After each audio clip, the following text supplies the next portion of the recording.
હરીશ સાલ્વે સહિત દેશના 600 વકીલોએ લખી સુપ્રીમ કોર્ટના મુખ્ય ન્યાયાધીશને ચિઠ્ઠી। ન્યાયપાલિકાના વિશ્વસનીયતા પર ઉઠતા સવાલ પર વ્યક્ત કરી ચિંતા। કહ્યું, એક વિશેષ સમૂહ કરી રહ્યું છે દુષ્પ્રચાર।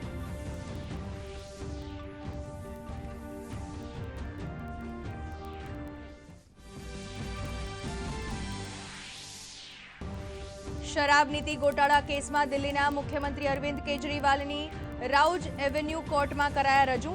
ઈડીએ માંગ્યા હતા વધુ 7 દિવસના રિમાન્ડ। કોર્ટે 1 એપ્રિલ સુધી વધાર્યા રિમાન્ડ। કોર્ટમાં કેજરીવાલે ધરપકડ પર ઉઠાવ્યા સવાલ, તો જવાબ આપતા ઈડીએ કહ્યું, ધરપકડનો છે અધિકાર, પૂરતા પુરાવાનો છે આધાર। પીલીભીતથી ટિકિટ કપાતા વરુણ ગાંધીએ લખ્યો પત્ર, કહ્યું, અંતિમ શ્વાસ સુધી પીલીભીત સાથે રહેશે સંબંધ। તો આમેઠી રાયબેલી કોંગ્રેસ ઉમેદવારની જાહેરાતને લઈને સસ્પેન્સ યથાવત।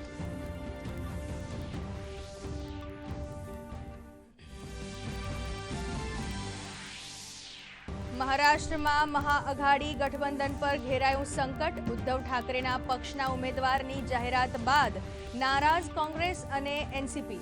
મહાયુતિ પણ આજે કરી શકશે ઉમેદવારનું એલાન।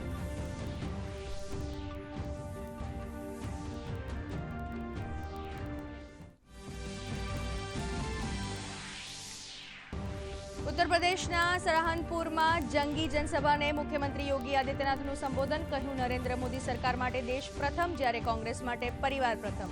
તો મોદી સરકારે કરેલા વિકાસ કામોના આધારે જંગી મતોથી ભાજપને જીતાડવા કર્યો અનુરોધ।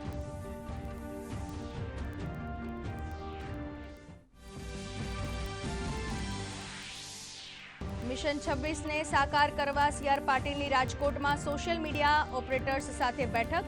તો ગાંધીનગર ઉત્તર વિધાનસભા અને દાહોદ લોકસભા બેઠક પર ભાજપનું ઘર ઘર સંપર્ક અભિયાન શરૂ। તો એક્સ પર કવિતા લખી કોંગ્રેસનો વિપક્ષ પર શાબ્દિક પ્રહાર।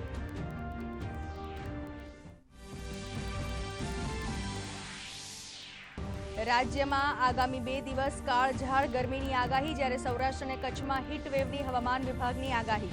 અમદાવાદ, સુરેન્દ્રનગર સહિત અનેક શહેરોમાં તાપમાનનો પારો પહોંચ્યો 40 ડિગ્રીને પાર।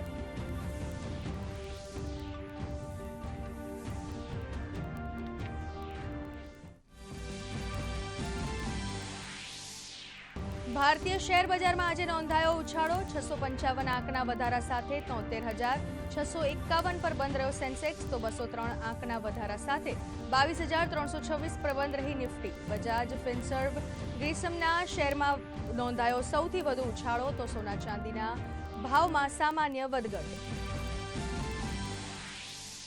આઈપીએલમાં આજે રાજસ્થાન રોયલનો મુકાબલો થશે દિલ્હી કેપિટલ સામે। તો ગઈકાલે રમાયેલ મેચમાં મુંબઈ ઇન્ડિયન્સને સનરાઇઝર્સ હૈદરાબાદે 31 રનથી હરાવ્યું। હૈદરાબાદે સર્વોચ્ચ સ્કોર કરીને મેળવી જીત।